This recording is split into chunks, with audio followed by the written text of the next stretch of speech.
അന്ന് അദ്ദേഹം അങ്ങനെ പറഞ്ഞു. അതുവരെ ഓക്കെ, നിബിതങ്ങളുടെ പ്രപ്പോസലാണോ, നോ പ്രോബ്ലം, നമ്മൾ സ്വീകരിക്കാൻ റെഡിയാണ്. പുതിയാപ്പിള ഇന്ന ആളാന്ന് പറഞ്ഞപ്പോൾ അദ്ദേഹത്തിന്റെ സ്വരം മാറി. ഞാനൊന്ന് ആലോചിച്ചിട്ട് പറയാം. ഭാര്യയോട് ചെന്ന് ചോദിച്ചു.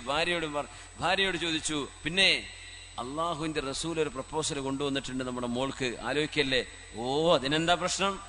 ജുലൈബിബോ എന്ന് ഭാര്യയും ചോദിച്ചു. അപ്പൊ മോള് ഇത് കേട്ട്, ഈ ഡയലോഗ് സംഭാഷണം കേട്ടുകൊണ്ടിരിക്കുകയാണ്. മോള് പറഞ്ഞു, ഉമ്മ, ഉപ്പ, വിശുദ്ധ ഖുർആനിൽ ഒരു ആയത്ത് നിങ്ങൾക്ക് ഓർമ്മയുണ്ടോ? ബിസ്മില്ലാഹിർ റഹ്മാനിർ റഹീം. وما كان لمؤمن ولا مؤمنة إذا قضى الله ورسوله أمرا أن يكون لهم الخيرة من أمرهم. അള്ളാഹുവിന്റെ റസൂലും അള്ളാഹുവും ഒരു വിഷയം തീരുമാനിച്ചു കഴിഞ്ഞാൽ ഉമ്മ, ഉപ്പ, ആ വിഷയത്തിൽ നോ ടേണിംഗ് ബാക്ക്, ഒരിക്കലും പിന്തിരിയാൻ പാടില്ലെന്നും അള്ളാഹുവിന്റെയും അവന്റെ റസൂലിന്റെയും തീരുമാനം അംഗീകരിക്കണമെന്നും ഉമ്മ, അള്ളാഹു നമ്മളോട് പറഞ്ഞിട്ടില്ലേ? ജുലൈബീബ് കാണാൻ ഭംഗിയില്ലാത്തവനാണ്, ശരിയാണ്. പക്ഷേ ജുലൈബീബ് ഒരു സത്യവിശ്വാസിയല്ലയോ? ജുലൈബീബിനെ എനിക്ക് വേണ്ടി ആലോചിക്കുന്നത് അള്ളാഹുവിന്റെ റസൂലല്ലയോ ഉമ്മ? അള്ളാഹുവിന്റെ റസൂലിന്റെ തീരുമാനം നമ്മൾ അംഗീകരിക്കണ്ടയോ? ആ ആയത്തിന്റെ പേരിലാണ് ആ മോൾക്ക് മാതാപിതാക്കളെ കൺവിൻസ് ചെയ്യാൻ പറ്റിയതെന്നാ. എന്നിട്ട് കല്യാണം കഴിച്ചു. റസൂലുള്ളാഹി സ്വല്ലല്ലാഹു അലൈഹി വസല്ലം തങ്ങളുടെ നിർദ്ദേശപ്രകാരം ആ പെൺകുട്ടിയെ ജീവിത സഖിയായി സ്വീകരിച്ചു ജുലൈബീബ് റളിയല്ലാഹു അൻഹു. പക്ഷെ അള്ളാഹുവിന്റെ തീരുമാനം മറ്റൊന്നായിരുന്നു കേട്ടോ. കല്യാണം കഴിഞ്ഞ് 1 മാസത്തിൽ താഴെ സമയമായപ്പോഴാണ് ജുലൈബീബ് റളിയല്ലാഹു അൻഹു ഒരു യുദ്ധത്തിൽ പോയി ഷഹീദാവുന്നത്. പക്ഷേ അള്ളാഹുവിനെ അനുസരിച്ചു എന്ന വലിയൊരു ത്യാഗം ആ കുട്ടി അവിടെ ചെയ്തു. അള്ളാഹുവിന് വേണ്ടി അനുസരിച്ചു. അള്ളാഹുവിന്റെ ഇഷ്ടമെന്തോ അതവിടെ നടപ്പാക്കുകയാണ് ചെയ്ത്. ഇത് അള്ളാഹുവിന് ഇഷ്ടമാണോ? എനിക്കിഷ്ടമാണ് ഉമ്മ. അള്ളാഹു പൊരുത്തപ്പെടുമോ? എനിക്ക് പൊരുത്തമാണ്. ഒരു സത്യവിശ്വാസിയുടെ ജീവിതം ഇങ്ങനെയാണ്. അള്ളാഹുവിന് ഇഷ്ടമാണ്. ഒരു ബിസിനസ് തുടങ്ങുകയാണ്. അള്ളാഹുവിന് ഇഷ്ടമാണോ? എനിക്കിഷ്ടമാണ്. അള്ളാഹുവിന് ഇഷ്ടമല്ലയോ? എനിക്ക് ആ വരുമാനം വേണ്ട. ആ തീരുമാനം എടുക്കാൻ കഴിയലാണ് ഒരു സത്യവിശ്വാസിയുടെ ഈമാനിന്റെ അടയാളം. അങ്ങനെ അള്ളാഹുവിനുള്ള അനുസരണ, submission to the will of Allah. അള്ളാഹുവിന്റെ ആഗ്രഹം എന്തോ അത് തിരുനബിയുടെ വചനങ്ങളിലൂടെ, വിശുദ്ധ ഖുർആനിലൂടെ നമുക്ക് എത്തിയത് എന്തൊക്കെയാണോ അതനുസരിച്ച് ജീവിതത്തെ പാകപ്പെടുത്തുക. ഇതാണ് റമളാനിലെ നോമ്പിലൂടെയുള്ള അനുസരണയിലൂടെ അള്ളാഹു നമ്മെ പഠിപ്പിക്കുന്നത്. അള്ളാഹു നമുക്ക് ആ തരത്തിലുള്ള ഒരു ഇബാദത്തിന്റെ തൗഫീഖ് റബ്ബ് നമുക്ക് നൽകി അനുഗ്രഹിക്കട്ടെ. ആമീൻ യാ റബ്ബൽ ആലമീൻ. സ്വഹാബത്തിന്റെയും താബിഈങ്ങളുടെയും ജീവിതത്തിലൂടെ കടന്നു പോകുമ്പോൾ നമുക്ക് ഒരുപാട് അനുഭവങ്ങൾ കാണാൻ കഴിയും. അള്ളാഹുവിന് ഇഷ്ടമോ എങ്കിൽ അത് നടക്കട്ടെ.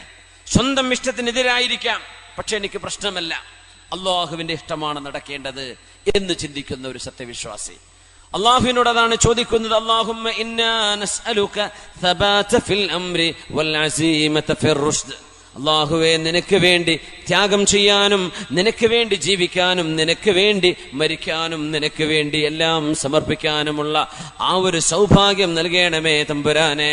അല്ലാഹുവേ, നീ ഞങ്ങൾക്കത് നൽകണമേ റബ്ബേ. റമളാനിന്റെ രാപ്പകലുകളിൽ എത്രയോ ആളുകൾക്ക് നരകമോചനം കൊടുക്കുന്ന ഈ സമയത്ത് അല്ലാഹുവേ, നരകമോചനത്തിന് സാധ്യമാകുന്ന ഒരു നല്ല ജീവിതം ഞങ്ങൾക്കും ഞങ്ങളുടെ മക്കൾക്ക്, ഭാര്യ സന്തതികൾക്ക് നൽകണേ റബ്ബേ. പ്രത്യേകിച്ച് നമ്മുടെ യുവതികൾക്ക്, ചെറുപ്പക്കാരികൾക്ക്, പെൺകുട്ടികൾക്ക് അല്ലാഹുവേ, വഴിതെറ്റിപ്പോവാതെ ഞങ്ങളുടെ മക്കളെയൊക്കെ നീ കാക്കണേ പടച്ചവനെ. അങ്ങനെയാണ് നമ്മുടെ മക്കൾ നന്നാവുന്നത് അല്ലാഹു നൽകുന്ന വലിയൊരു സൗഭാഗ്യമാണ്. ഈമാനിന്റെ പ്രകടമായ ഒരു അടയാളം നമ്മുടെ മക്കളിൽ നന്മ കാണലാണെന്നാണ്. ഉമർ ഇബ്നു അബ്ദുൽ അസീസ് റളിയല്ലാഹു അൻഹു അന്ന് പെരുന്നാൾ ദിവസം എല്ലാ മക്കളും നല്ല വസ്ത്രമിട്ട് നടക്കുമ്പോ ബഹുമാനപ്പെട്ടവരുടെ രാജാവെന്ന് ഇസ്ലാമിൽ പറയില്ല, ഖലീഫയാണ്, ഭരണാധികാരിയാണ്, പ്രതിനിധിയാണ്. ഖലീഫത്തു റസൂലില്ല, അള്ളാഹുവിന്റെ റസൂലിന്റെ പ്രതിനിധി എന്നൊക്കെ പറയുന്ന പോലെ ദീനിന്റെ പ്രതിനിധിയാണ് മഹാനായ ഖലീഫ ഉമർ ഇബ്നു അബ്ദുൽ അസീസ് റളിയല്ലാഹു അൻഹുവിന്റെ പ്രിയപ്പെട്ട മോൻ കീറിയ വസ്ത്രം ധരിച്ച് മുമ്പിലൂടെ നടന്നു വന്നപ്പോഴാണ് ബഹുമാനപ്പെട്ടവരെ കണ്ണിൽ നിന്ന് കണ്ണുനീര് വാർത്തത്. അപ്പൊ കുട്ടി ചോദിക്കുകയാണ്, 10-11 വയസ്സുള്ള മോൻ, പാപ്പ എന്തിനാ നിങ്ങൾ ഈ കരയുന്നത്? ഒന്നുമില്ല മോനെ, നിന്റെ കൂട്ടുകാരായ നാട്ടുകാരായ പിള്ളേരൊക്കെ നല്ല വസ്ത്രമിട്ട് നടക്കുമ്പോ ഈ തുന്നിപ്പിടിപ്പിച്ച വസ്ത്രമല്ലേ ഖലീഫയുടെ മോനായ എന്റെ മോനായ അബ്ദുള്ള നിങ്ങൾ ഉടുത്തിട്ടുള്ളത് തുന്നിവെച്ച വസ്ത്രമല്ലേ? എനിക്കത് കാണുമ്പോൾ വിഷമം തോന്നുകയാണ് എന്ന് പറഞ്ഞു വാപ്പ. കാരണം ഗവൺമെന്റിന്റെ പൈസയിൽ നിന്ന് ഒന്നും അനർഹമല്ലാത്തത് ഒന്നും എടുക്കൂല എന്ന് പറഞ്ഞ മഹാനാണ്. അത് ജീവിതത്തിൽ കാണിച്ച മഹാനാണ് ഉമർ ഇബ്നു അബ്ദുൽ അസീസ് റളിയല്ലാഹു അൻഹു. എല്ലാ ഖലീഫമാരെ പോലെ തന്നെ. അപ്പൊ മോനൊരു വാക്ക് പറഞ്ഞു ഇങ്ങോട്ട് വാപ്പയോട്, ഉപ്പാ കരയെ, എന്റെ ഈ ഡ്രസ്സ് കണ്ടിട്ട് കരയെ. നല്ല പക്വമായൊരു വാക്ക് പറഞ്ഞു. ഉപ്പാ ഇന്നമാ യബ്കി മൻ അസാ റബ്ബാഹ് വഅഖ ഉമ്മഹു വഅബാഹ് വഅന ലസ്തു മിൻഹും യാ അബതാഹ്. മോൻ പറഞ്ഞ വാക്കാണത്. ഉപ്പാ എന്തിനാണ് സങ്കടപ്പെടേണ്ടത്? ഇന്നമാ യബ്കി മൻ അസാ റബ്ബാഹ്. തന്നെ സൃഷ്ടിച്ച സൃഷ്ടാവായ ഉടമസ്ഥനായ അല്ലാഹു, അവനെ അനുസരിക്കാത്തവരല്ലേ വാപ്പാ കരയേണ്ടത്? അള്ളാഹുവിനറിയാത്തവരല്ലേ കരയേണ്ടത്? സ്വന്തം മാതാപിതാക്കളെ സങ്കടപ്പെടുത്തിയവനല്ലേ കരയേണ്ടത്? സ്വന്തം മാതാപിതാക്കളെ ധിക്കരിച്ചവരല്ലേ കരയേണ്ടത്? അള്ളാഹുവിനെ ധിക്കരിച്ചവരല്ലേ കരയേണ്ടത്? ഉപ്പാ ഈ രണ്ട് പാതകവും നിങ്ങളുടെ മോൻ ചെയ്തിട്ടില്ല, അതുകൊണ്ട് എന്റെ വിഷയത്തിൽ എന്തിനാണ് ഉപ്പ സങ്കടപ്പെടുന്നത്? വാപ്പാക്ക് തിരുത്തി കൊടുക്കുകയാണ്, തിരുത്തുകയല്ല, വാപ്പയെ ഓർമ്മപ്പെടുത്തുകയാണത്. ये फैजान नजर था या मकतब की करामत थी, सिखाया किसने इस्माइल को आदाब फर्जंदी. ആരാണ് ഈ അനുസരണം നൽകുന്നത്? ഇത് അള്ളാഹു നൽകുന്ന സൗഭാഗ്യമല്ലയോ? നമ്മുടെ മക്കളിൽ ഈ നന്മ കാണുന്നത്, മക്കൾ അള്ളാഹുവിനെ ഇഷ്ടപ്പെടുന്നത്, നമ്മുടെ ജീവിതത്തിൽ അള്ളാഹുവിന് ഇഷ്ടമാകുന്നത്, നമ്മുടെ മക്കൾ അള്ളാഹ്ക്ക് എന്ത് ഇഷ്ടമാണോ അതുപോലെ ജീവിക്കുന്നത്, നമ്മളും നമ്മുടെ കുടുംബവും അച്ചടക്കത്തിൽ ജീവിക്കുന്നത് അള്ളാഹുവിന് ഇഷ്ടമാണ്. ഉള്ളത് കൊണ്ട് തൃപ്തിപ്പെട്ട് ജീവിക്കുന്നത്. നമ്മൾ പട്ടിണി കിടക്കുകയാണ്, ഇപ്പൊ പട്ടിണിയിലാണ്, ലിറ്ററലി നമ്മൾ ശരിക്കും ഫാസ്റ്റിങ്ങിലാണ് അല്ലേ? ഒന്നുമില്ല, ഇത് സഹിക്കാനുള്ള, എന്തും സഹിക്കാനുള്ള ഒരു കഴിവ് നമുക്ക് ലഭിക്കുന്നു. നമ്മുടെ ഭാര്യമാർ, നമ്മുടെ കുടുംബം ഉള്ളതനുസരിച്ച് ജീവിക്കുകയും പൊരുത്തപ്പെടുകയും ചെയ്യുമ്പോൾ നോമ്പിലൂടെ ലഭ്യമാവേണ്ട ഗുണം അങ്ങനെയാണ് ഖനാഅ. അള്ളാഹു എന്ത് നൽകുന്നുണ്ടോ അത് ഇഷ്ടപ്പെട്ട് ജീവിക്കുക, പരാതിയില്ല, ഒന്നും പരാതിയില്ല. വീട്ടുകാർ അള്ളാഹുവിന്റെ ഇഷ്ടത്തിൽ ജീവിക്കുന്നവർ, പരാതിയില്ല. അബൂ മുസ്ലിം അൽ ഖൗലാനി റഹ്മത്തുള്ളാഹി അലൈഹി പ്രഗൽഭനായ പണ്ഡിതനാണ്, മുസ്തജാബു ദഅവ, ദുആഇന് ഉത്തരമുള്ള മഹാനായിരുന്നു അബൂ മുസ്ലിം അൽ ഖൗലാനി റഹ്മത്തുള്ളാഹി അലൈഹി. തന്റെ ഭാര്യ ഒരു നല്ല ഭാര്യയായിരുന്നു. അദ്ദേഹം രാത്രി വീട്ടിലേക്ക് വരുമ്പോ മുറ്റത്തെത്തുമ്പോ ഒന്ന് തൊണ്ടയനക്കുന്ന, വാപ്പാർക്ക് നമ്മുടെ പഴയ വലിയ വാപ്പാർക്കൊക്കെ ഉണ്ടാവും ഒരു കാറി കുറച്ചൊരു തുപ്പലോ ഒരു തൊണ്ടയനക്കലോ ഒരു സിഗ്നലാണ്, വീട്ടിലേക്ക് ഞാൻ വരുന്നുണ്ട്, ടോർച്ചൊക്കെ തിരിച്ചെന്ന് വരുന്നൊരു വരവില്ലേ. വാപ്പ മുറ്റത്തെത്തിയെന്ന് കണ്ടാൽ ഉമ്മ റൂമിൽ വിളക്ക് കത്തിച്ചു വെക്കും, വാതിൽ തുറന്നു വെക്കും. വരാന്തയിലെത്തിയാൽ അബൂ മുസ്ലിം അൽ ഖൗലാനി എന്നവർ അസ്സലാമു അലൈക്കും എന്ന് സലാം പറയും. ഭാര്യ വാതിൽ തുറന്ന് സലാം മടക്കി ഭർത്താവിനെ സ്വീകരിക്കും. അവരൊരുമിച്ച് അശാ ഭക്ഷണം കഴിക്കും, രാത്രി ഭക്ഷണം കഴിക്കും, അവരിരുന്ന് സംസാരിക്കും.